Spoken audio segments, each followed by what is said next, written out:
Good afternoon, ladies, and welcome back from your break. I hope you guys had a restful time and you feel relaxed and rejuvenated and you're ready to get back to art class. I know that I missed you guys and I am sorry that I'm not able to be there today, but I hope that you will enjoy this next quarter that we are going into when we are dealing more with the drawing, okay? All right, so let's talk about filling the frame and what that means in art, okay? Filling the frame is one of the best ways to create a dynamic composition, and that is by actually enlarging your artwork. I know last week or the week before we went on break, we were talking about our shell drawings that we originally drew and that they were very tiny, very nicely drawn, but they were tiny. And I started talking to you about actually enlarging these still lifes that you have, especially when they're like a single object or even a couple of objects. It's really creates a dynamic piece when you actually enlarge that single object. It's difficult to create a beautiful composition with just a very small, tiny subject in the middle of a large blank space. Okay, so it's really important. It's a great tool for you as an artist to hone in on and to actually practice. So let's take a look at a couple of examples. Here are a couple of pieces of artwork. On our left, we have Bonaparte crossing the Grand Saint Bernard Pass. I'm sure many of you have seen this oil painting before. Notice how the subject matter, which is the horse and his rider, are filling the whole painting. I mean, it is actually filling up the whole space. Now you are painting, there are some details in your negative space that surrounds it, but for the most part, the subject that was being painted is front and center, and it is a very dynamic piece and just commands your attention. And the same can go with this Norman Rockwell painting. This is called The Running Artist. And again, Norman Rockwell was very famous for drawing and painting and filling his whole page with the subject matter of these quirky and interesting characters that he would paint. So this one here is, again, filling the whole canvas or filling the whole space with the subject itself. All right, here's a photograph. Very, very dynamic, very attention with this owl that's coming at you. Notice how this owl fills the whole frame of this photograph. Imagine if the photographer would have taken this picture and instead of blowing up the owl, just kept it at a very small owl with a lot of white space. It looks like there's snow all the way around. It wouldn't be as dramatic of a piece, or it wouldn't really show all of the details of the beautiful, intricate feathers that are on the owl. Just a lovely, lovely photograph here. Okay. Many of you probably have already seen some of Georgia O'Keeffe's painting. She's very, very famous for enlarging a lot of her artwork. So here is a shell, which remember we just did a shell drawing. And I know, again, many of your shell drawings were more on the smaller side than on the large scale. So Georgia O'Keeffe was very famous for enlarging her subject matters, okay? Again, here's another photograph. Look at the details of being able to blow this image up of this dandelion and notice the little dewdrops that are located on the seedlings. Isn't this beautiful? Again, we've seen dandelions before. In real life, we've seen photographs of them. When they are teeny tiny, it's really hard to be able to see the beauty and what God has created and how gorgeous and intricate each one of those little fine hairs are. It's just beautiful to be able to enlarge these photographs or these paintings that you're creating and get really into those details. It's absolutely stunning. And of course, any animal that you paint or you draw or you have photography, this again, if it was in the background and a little smaller, would not demand your attention as much as it does with it being enlarged. And you can't even see the ears and you can't even see the bodies, but those eyes and the look on this cat's face is very, very piercing. All right, so we talked a little bit about rule of thirds before. Rule of thirds are going to actually help us to create balance in our composition. And if we think of rule of thirds as a box, that is literally divided into three, okay, into thirds. You are going to be dividing that box into thirds, both horizontally as well as vertically. So you actually will have a grid pattern of 9, okay? So there's 3 across, and then 3 going down. So you'd have actually 9 areas to actually be concerned with. Most of your focal points, for instance, if we think about the owl, right, that we had earlier, if that was on a grid pattern, I would guess to say that the crosshairs on the top left 1/3 or the top right 1/3, I would imagine the eyes would probably line up with it, or the span of the wings, because those wings were very, very prominent. It was a very big focal point. Or even the claws that were let out, those were very prominent in front of you. And those were probably going to be on one of those crosshairs at the bottom third. Okay, so those are going to be important to remember as you're using your viewfinder, which you'll be getting at the end of the class today or at the end of this lesson.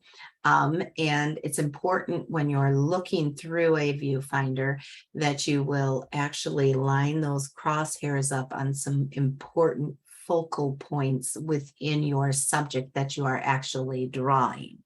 We'll practice that today. Not only does the rule of thirds help with laying out your composition, but it can also be used as a tool to help you to enlarge your drawings with proportions. Okay, so let's take a look at an example of what I'm talking about. We can use the rule of thirds grid as a tool to help us to enlarge our subjects. By dividing the subject you wish to draw into thirds and dividing your paper that you are going to create on into thirds, you will have an enlarged area to draw your subject with equal proportions. And right here you can see a photograph of a teapot and an apple. And of course, these have some cross contour lines on them. This was one of the drawings that I had for my drawing class. And the grid pattern, though, overlaid it. This, if you were looking through a grid finder, a viewfinder, then you would also lay out your paper that you're going to be drawing on with a grid pattern where you're just dividing it into thirds. You're not doing a ratio. All you're doing is dividing your actual paper into thirds. And then you will be able to center that grid line on your photograph or on the still life, and you'll be able to do a quick gestural drawing and then a contour drawing of that actual object. And then you can put your grid finder down and you can start putting in all of those fine details. Okay. So I am going to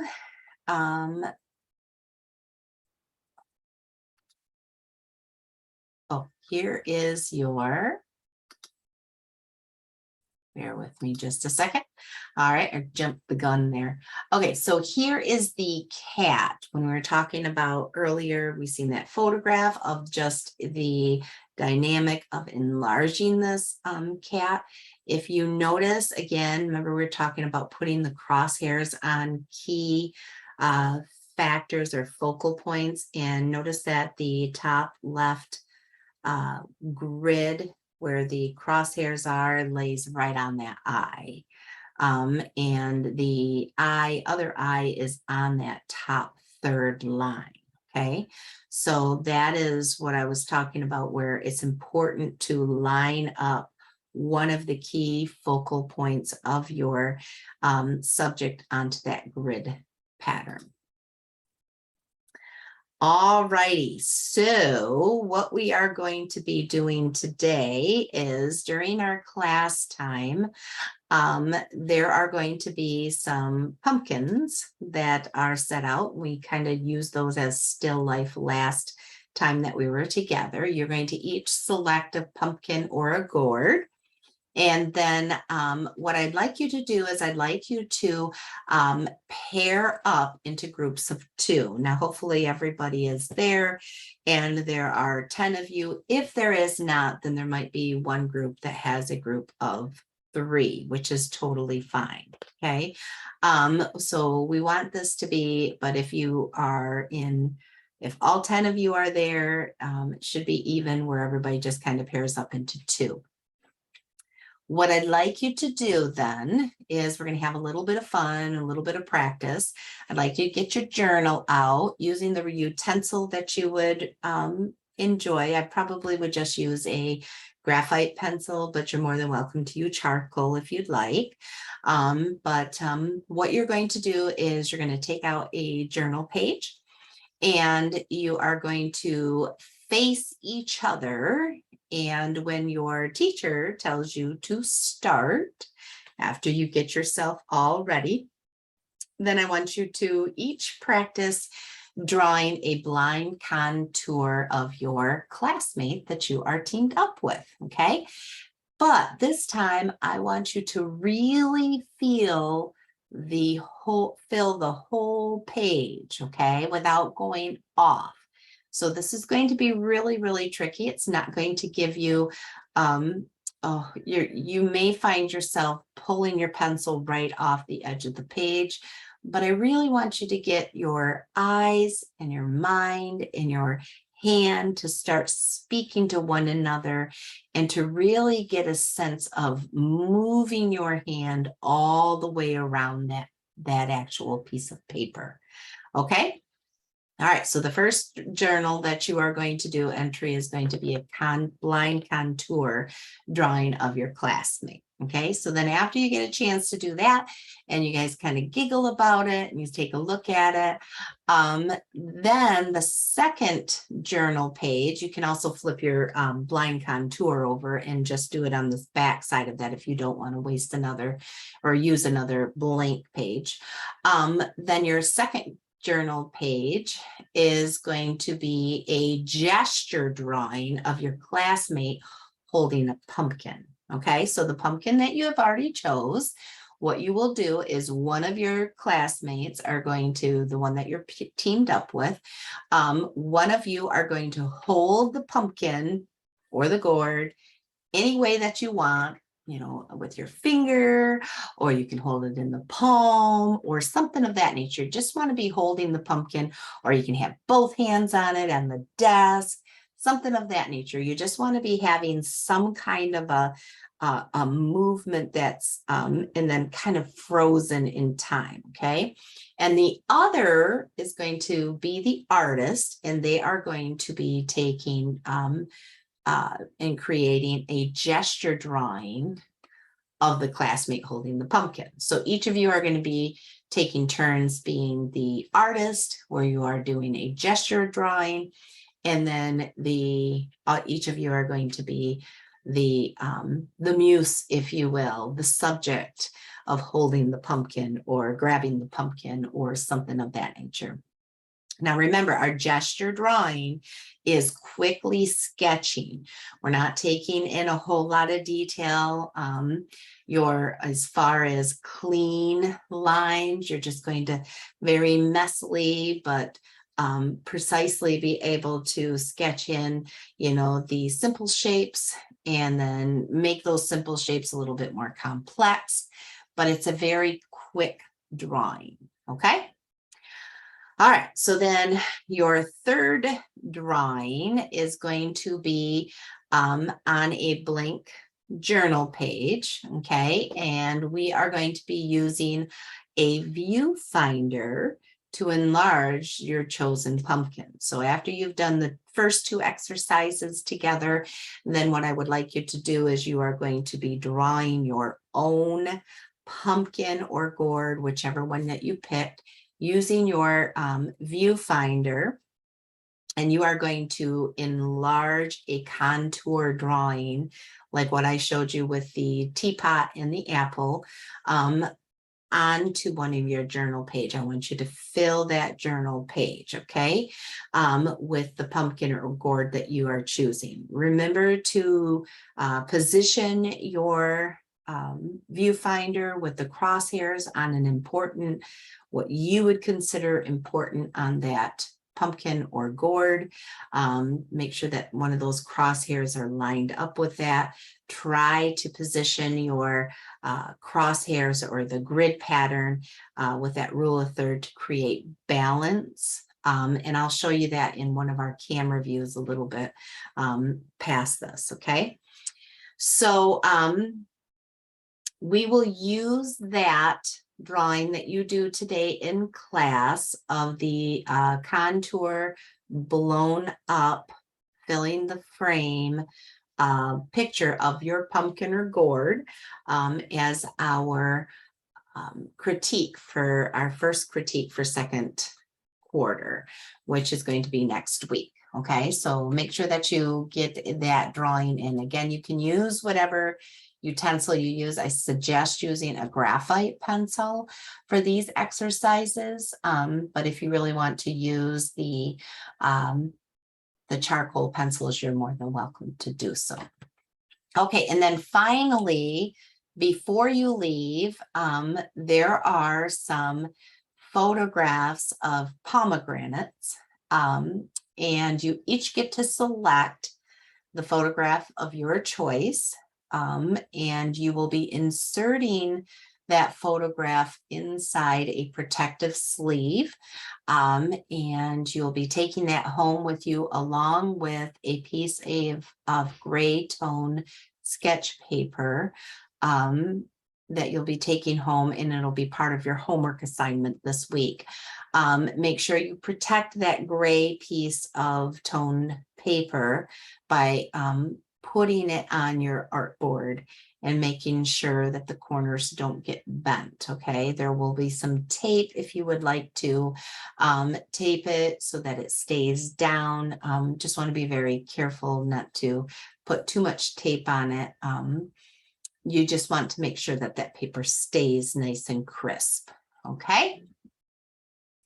All righty, so before I give you some, let me change camera views here, and I am going to show you how to enlarge by using your actual grid viewfinder, okay? Let's see.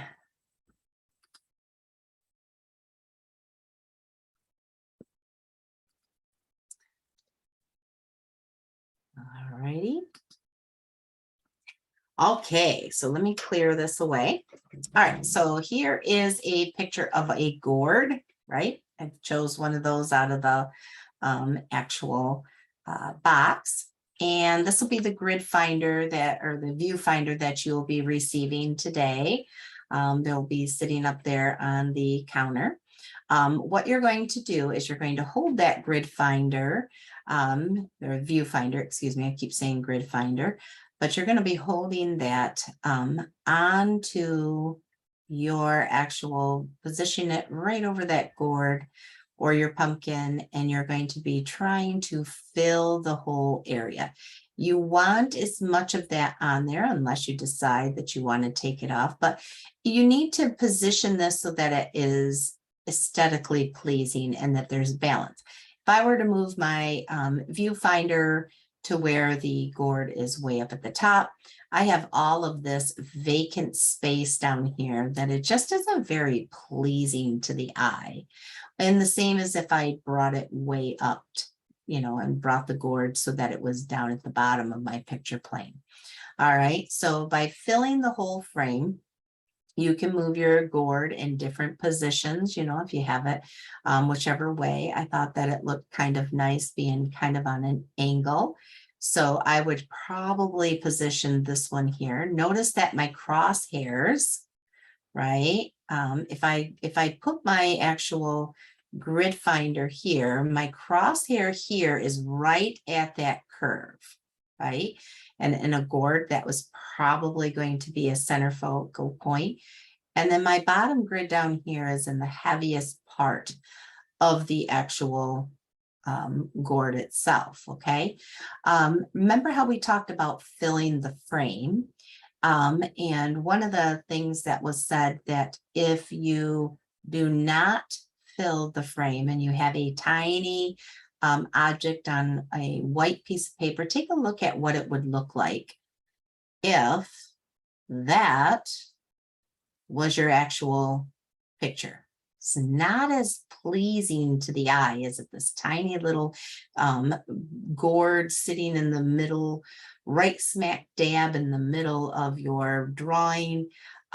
There's really nothing pleasing to it. However, the closer that we get and the more that we actually increase the size, if we were to use this and this was your drawing paper, there is a lot of detail that you can go in, and it's definitely more pleasing to the eye to be able to see. So you can create some very good dynamic pieces. So once you get it positioned, then you will have to hold your hand over that area for the time that you will actually draw out and fill your actual page. So what you would do is that you would divide your paper into thirds. And you can use a ruler if you would like. Here is a piece of journal paper that came out. I did mine in the landscape way. Then I would just put some marks. I'll make those a little darker so you can see them. All right. Little cross marks. And then this is where if you wanted to use a ruler, you could, so that it's kind of, but often I don't use a ruler when it comes to a quick gestural. So this would be my vertical.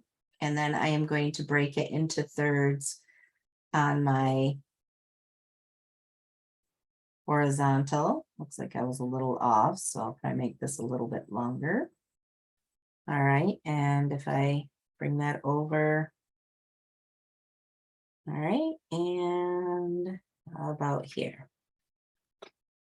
Now, then what I would do is, let's say that I have this off to the side, and I put my grid right over where I would like to do it. Sorry about the lighting here.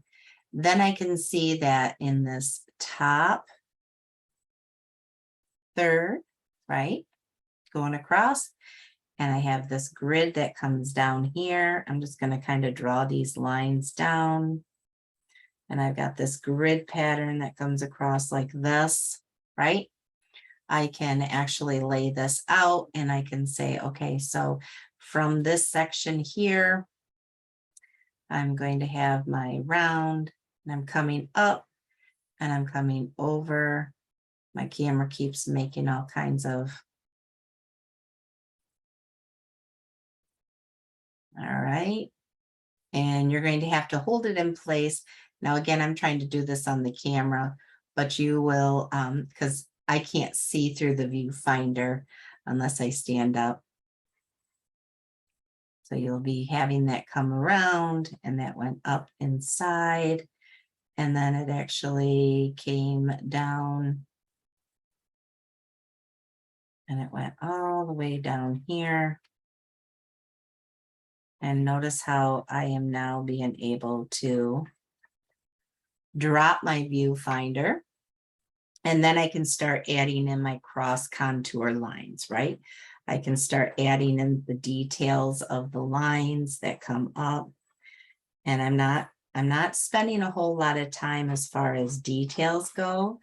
I'm doing this more of a contour line and I'm drawing around. This is what you will be working on during class time.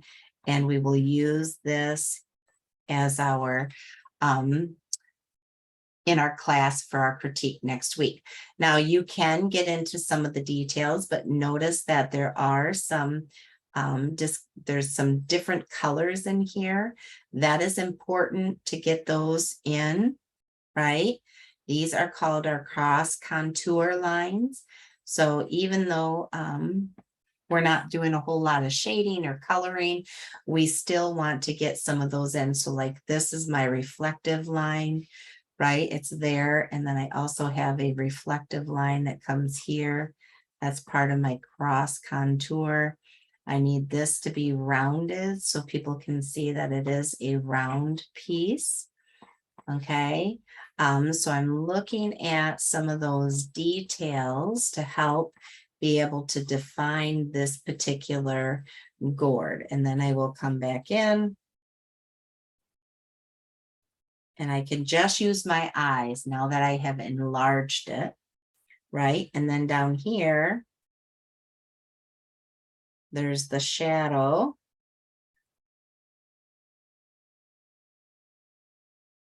All right, and then I'm going to just draw it in, all right? And then I can shade that in if I would like to. But that's just kind of that contour line. I want you to get it so that we can see that it is rounded. Okay, so like I have those cross contours that come here, right? That has that nice little line, and then you can see a little bit of the line here. I have the actual green part up here. That is the kind of enlargement. It filled my whole page. I used the grid pattern to be able to get a contour sketch out of that gourd. Okay. All right. So the second thing that you are going to do is the pomegranate photographs that you are going to be able to select from. Oops, these are upside down. So you're going to have your selection. Okay, there's going to be this one here. These are the protective sleeves. So you'll get the photograph and then it'll just go inside. Some of them are already in a protective sleeve. If yours is not, you'll have some protective sleeves. Please put one in there so we can protect the actual pomegranate. Your homework is going to allow you to draw a grid pattern on this. And we don't want to draw on the photograph itself. So keep it in this protective sleeve. So there's this photograph, which is going to be more in a landscaped way. You can decide which direction you want your paper. I'll go over that in the actual homework assignment. There's this pomegranate photograph. That's the same one. And then there's this. So there's 3 different ones you can choose from. Each of you can select what you would like. You will be taking one of these home in a plastic sleeve. All right. And then I will send you a homework in your homework this week. I will tell you what I want you to do with it.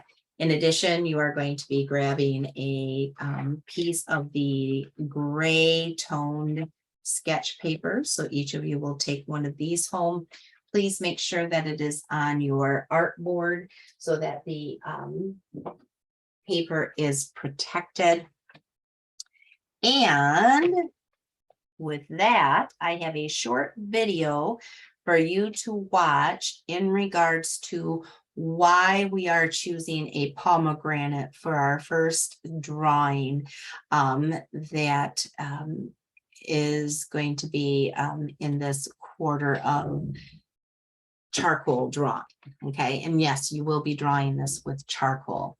All right, so pomegranates, as I'm getting this video up and running, pomegranates were used in the Bible quite frequently. You'll be reading, if you read the Bible from front to back, you're going to see this fruit was very significant in a lot of for a lot of reasons. And this video kind of gives you a nice little historical biblical viewpoint of why we are going to be using the pomegranate for our still life photograph drawing for our first one.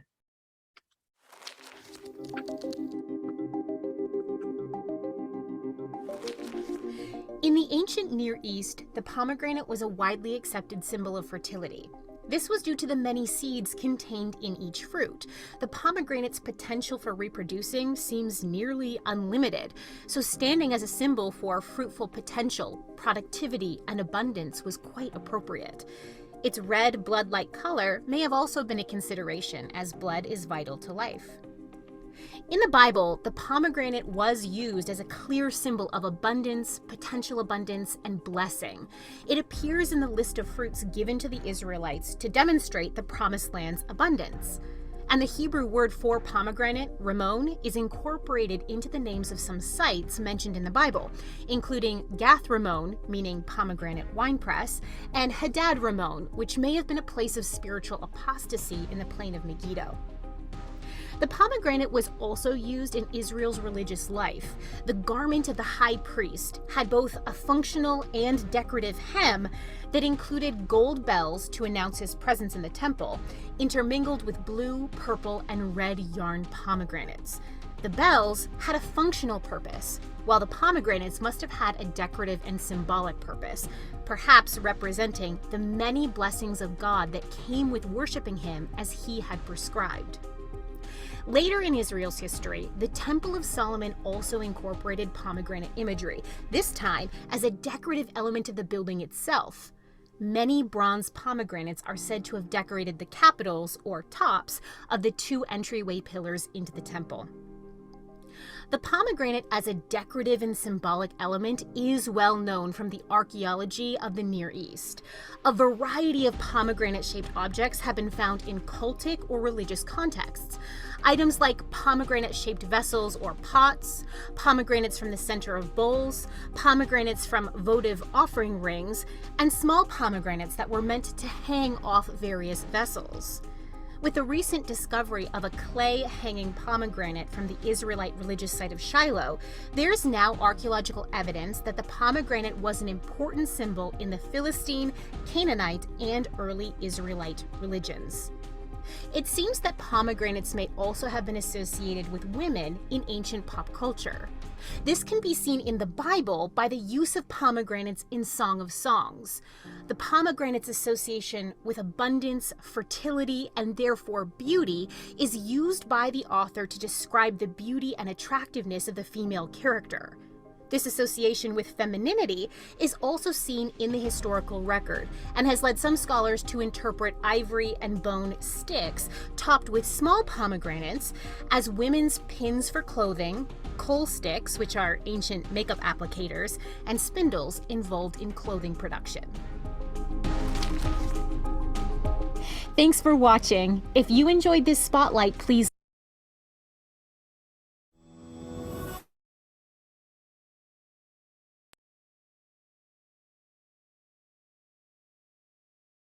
All righty.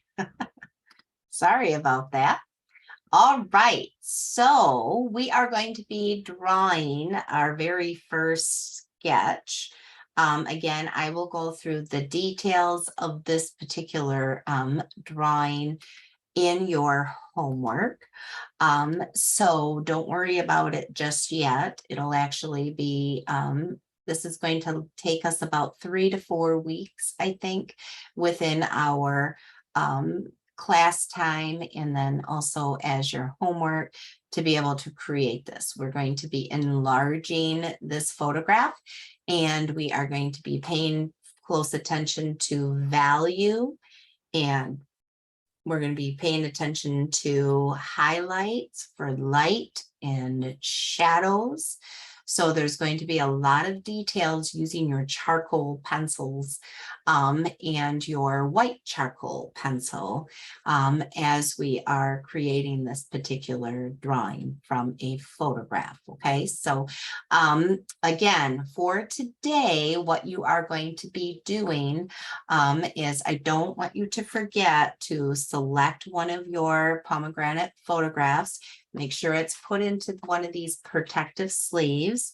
Also remember to grab a gray piece of tan tone or gray toned sketch page and put it on your artboard. I don't want you to wrinkle that up. Affix it to your artboard. You can use tape if you would like, but I highly suggest using those rubber bands and gently putting them into your portfolio so that you do not wrinkle the sides and get them all wrinkled up. Again, I will give you details about what I would like you to do with that for your homework. So today in class, remember what I'm going to have you do is you are going to be pairing up into twos, and you are going to be drawing a blind contour drawing of your classmate. And then you are going to fill the whole page when you're doing that blind contour. Then you will also do a gesture drawing of each other holding your pumpkin or gourd. Remember, that's just a quick sketch. And then finally, during our class time together, you will be using your viewfinder, and you will be using this viewfinder that you each will get, and you will be drawing an enlarged picture of your gourd or pumpkin, whichever one that you select. And we will be using these drawings that you did in class as our critique next week. All right, ladies, I hope you have a good time. I cannot wait to see your drawings next week. Definitely send me an email this week if you have any questions, but I will be posting more information about our charcoal drawing onto your homework. Have a great day. Talk to you later, ladies. Bye.